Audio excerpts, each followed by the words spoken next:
Katekismus Besar Westminster 1647. Pertanyaan yang ke-12. Apa putusan-putusan Allah?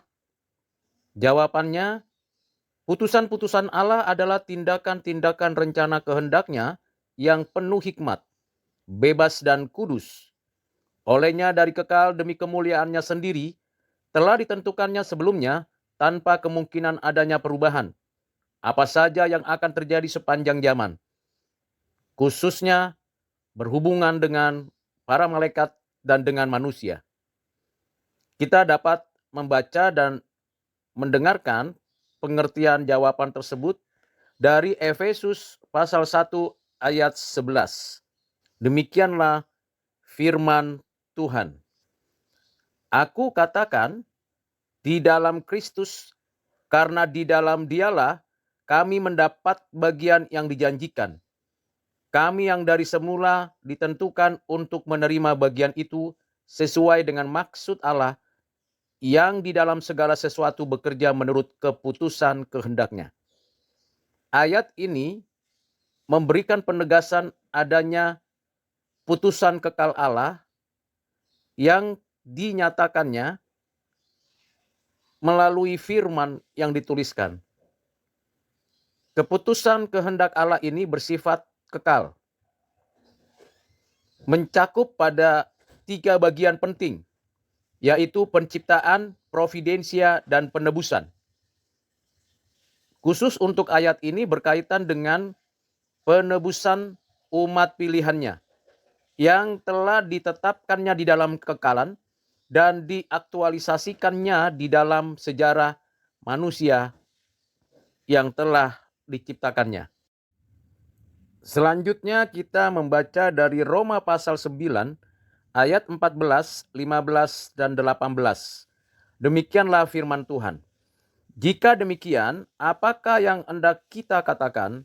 Apakah Allah tidak adil? Mustahil. Sebab Ia berfirman kepada Musa, Aku akan menaruh belas kasihan kepada siapa aku menaruh belas kasihan, dan aku akan bermurah hati kepada siapa aku mau bermurah hati. Jadi, Ia menaruh belas kasihan kepada siapa yang dikehendakinya, dan Ia menegarkan hati siapa yang dikehendakinya.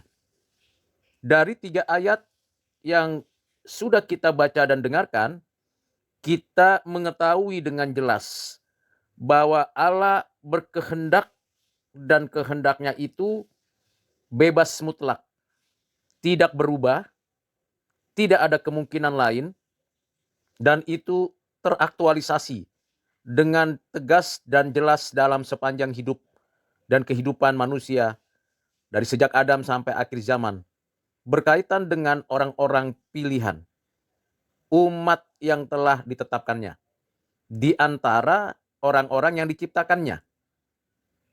Mari kita lihat lagi di dalam Roma pasal 11 ayat 33. Demikianlah firman Tuhan. Oh, alangkah dalamnya kekayaan hikmat dan pengetahuan Allah.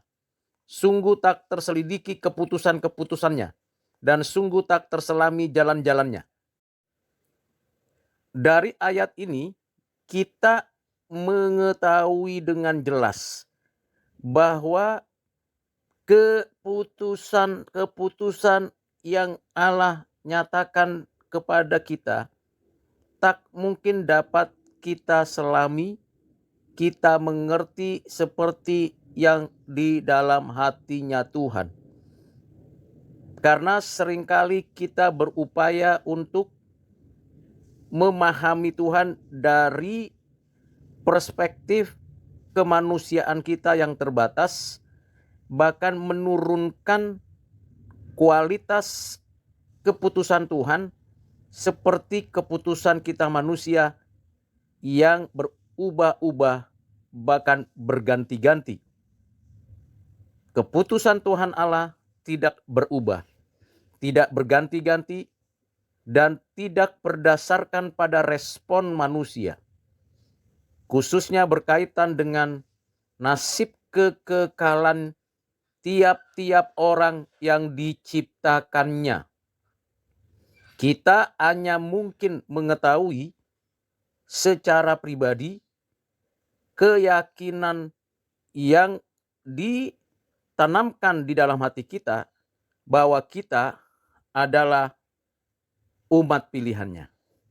Kita tidak dapat menilai, menghakimi, memutuskan nasib kekekalan orang lain.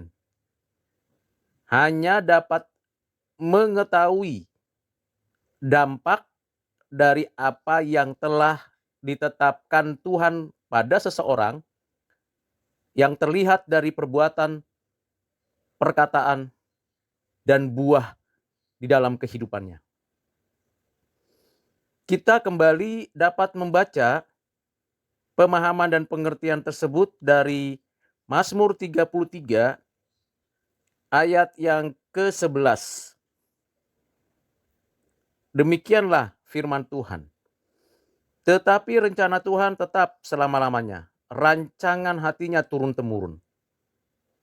Pemazmur memberikan kepada kita pengertian yang sangat mendasar, seperti yang dituliskan oleh Rasul Paulus pada surat Efesus dan surat Roma, yang memberikan kepada kita penegasan bahwa keputusan Allah yang diaktualisasikannya tidak berubah. Tentu bagi kita yang seringkali berada di dalam konteks waktu, sejarah, dan pengertian, kita menganggap bahwa perubahan yang ada di dalam sejarah hidup kita, sejarah bumi ini, atau sejarah semesta alam, menjadi ukuran untuk menilai perubahan yang ada pada apa yang mungkin terjadi pada keputusan Tuhan. Itu adalah sikap antroposentris yang sungguh tidak sesuai dengan kebenaran firman Tuhan.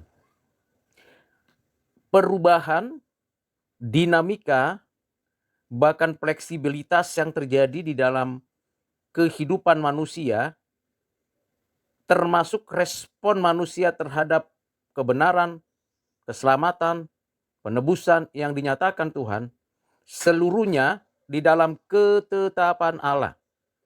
Dan kalaupun manusia diberikan kapasitas memilih dari yang ada, bukan memilih dari yang tidak ada. Memilih berkaitan dengan kebutuhan, bukan berkaitan dengan apa yang ditetapkan Allah berkaitan dengan hidup yang kekal. Dengan pengajaran demikian kita meyakini dengan sungguh-sungguh bahwa Tuhan kita adalah yang tidak berubah, kekal sampai selama-lamanya. Kiranya pengajaran ini semakin meneguhkan iman kita dan semakin kita menyembah dan memuji Dia, Tuhan yang kekal yang tak berubah. Tuhan Yesus memberkati kita. Amin.